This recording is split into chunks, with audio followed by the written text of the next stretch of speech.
Guten Abend, London. Good evening, Belfast. Hello, Cardiff. And a very confused, what are you doing to Edinburgh? Welcome to the Outside View Show UK. I'm your host, and I'm coming to you from Germany. And why Germany? Because from here, the English Channel looks like a moat around a very expensive, very rainy reality TV show. Looking at British politics from Münster is like watching a car crash in slow motion, but the car is a Bentley, the driver is wearing a powdered wig, and somehow the car is also on fire while trying to clear a customs check. It has been a week, hasn't it? A week where stability became a four-letter word and resignation became a hobby. But let's get into the chaos of the last 7 days. We have to start with the numbers. On January 16th, we officially hit a milestone that would make a Silicon Valley startup blush. 11 ministerial resignations since the July election. Sir Keir Starmer promised us a government of service. We just didn't realize he meant service as in a tennis match, where people just hit the ball and then leave the court. The latest casualty was Tulip Siddiq, who stepped down on January 13th, following questions about family finances. Now, Keir Starmer has spent the last 7 days insisting that his new ministerial code is working. And he's right, it's working so well that it's actually hunting his own ministers. He's empowered the independent advisor on ministerial standards to launch investigations without even asking him. It's like Starmer bought a high-tech AI vacuum cleaner for Downing Street, but instead of picking up dust, it's starting sucking up cabinet members and depositing them on the sidewalk. At this rate, by February, the Home Secretary will be a cardboard outcut of Winston Churchill, and the Chancellor will be a magic 8-ball that just says, "Outlook not so good." The Conservatives are calling this chaos. And this is coming from the party that had 3 prime ministers in the time it takes to boil an egg. And Kemi Badenoch stood up in the House this week and said, Labour is unravelling.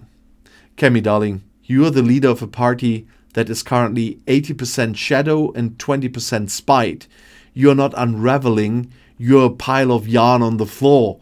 And on January 12th, the government unveiled more details of the Employment Rights Act, specifically the Day 1 rights for parental leave. Under these new rules, you can literally walk into a new job, hang up your coat and say, "Hello, I'm the new head of marketing. Also, my partner is having a baby in 20 minutes, so I'll see you in 2027. Where's my coffee?" Now, as a German, I love bureaucracy. I love labor rights, but even I have to admit, the British timing is hilarious. You have a productivity crisis that's so bad, the only thing the UK currently exports is sadness and Ed Sheeran songs. And your solution to this is to make it legal to never actually be at work? The business groups are terrified. They are saying this will stifle growth. And meanwhile, the trade unions are celebrating. It's a classic British standoff. One side wants you to work until you drop dead at your desk, and the other side wants you to be paid in hugs and in wellness days. And now let's talk about the big one. Last week, a massive shadow fell over Westminster, and it wasn't just the rain. On January 15th, the government responded to a review into foreign financial interference. And this follows the sentencing of Nathan Gill, a former Reform UK leader, who was handed a 10-year sentence for accepting bribes to push pro-Russian narratives. 10 years. In the UK, that's longer than most marriages and significantly longer than a Lib Dem leadership. The government's response was a masterpiece of British understatement. They called Russian influence the new normal. Oh, don't mind Boris, the other one. He's just here to donate £5 million and ask very specific questions about the GPS coordinates of our nuclear submarines. It's the new normal. Would you like a biscuit? The Conservatives are in a tight spot here. Kemi Badenoch spent January 14th trying to pivot the conversation toward Labour's incompetence, but the ghosts of Russian donors past are rattling their chains in the Tory headquarters.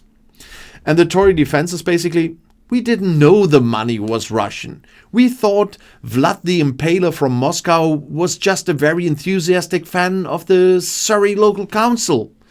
It's the see no evil, hear no evil, spend all the money strategy.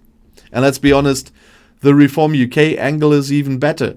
They spent years screaming about taking back control from Brussels, only to allegedly hand the remote control to a guy in a bunker in St. Petersburg. It turns out sovereignty just means changing your boss from a guy who likes croissants to a guy who likes polonium tea. And if you want to see the peak of British administrative comedy, look at Oxford. On Wednesday, January 14th, the Oxford City Council actually debated cancelling their own elections in 2026. And the logic? They are reorganizing into a unitary authority. Apparently, the sheer mental effort of moving some desks and changing the logo on the trash cans is so exhausting that they simply cannot expect the people to vote. I'm sorry, Nigel, I know you want to vote on the local bus routes, but we're currently in a meeting about whether our new letterhead should be eggshell or off-white. Please come back in 2028 when we've had a nap. And the local government minister, Alison McGovern, actually suggested this pause in democracy. Imagine that. In Germany, if we tried to cancel an election because we were reorganizing, there would be a formal protest involving very loud shouting and at least 3 new subcommittees. In Oxford, they just call it capacity issues. Thankfully, after a massive backlash on January 15th, Council leader Susan Brown agreed to hold the elections. But she did it with the tone of a mother agreeing to take her kids to McDonald's after they've been screaming for 3 hours. Fine, we'll have democracy. But don't come crying to me when the bin collection is 5 minutes late because we were too busy counting your stupid ballots. Up in Holyrood, the Scottish budget for 26-27 was the talk of the town on January 13th. The SNP government stood up and shouted about their investment in culture. But then the Musicians' Union looked at the fine print. The national performing companies, the people who actually, play the music, are getting a 0% increase for the 15th year in a row. Inflation is up, energy costs are up, but the budget for a Scottish violinist is frozen in time, like a fly in amber. Very Jurassic Park here. And Scotland's cultural strategy is apparently to wait for the musicians to become so hungry they actually eat their cellos, which I suppose counts as performance arts. If you go to the opera in Glasgow next year, it won't be a full orchestra. It'll be a guy named Hamish hitting 2 rocks together, while a government minister explains that this is a bold, minimalist reimagining of the Scottish identity. And finally, we check in on Northern Ireland. On Tuesday, January 13th, the Assembly was gripped by a heated debate. Was it about the border? No. Was it about the power-sharing executive? No. It was about parcels. Because of new EU customs rules, every small parcel coming from the outside of the EU into Northern Ireland, it might now face a €5 customs fee. Imagine the scene. A man in East Belfast orders a specialized moustache comb from a boutique in Ohio.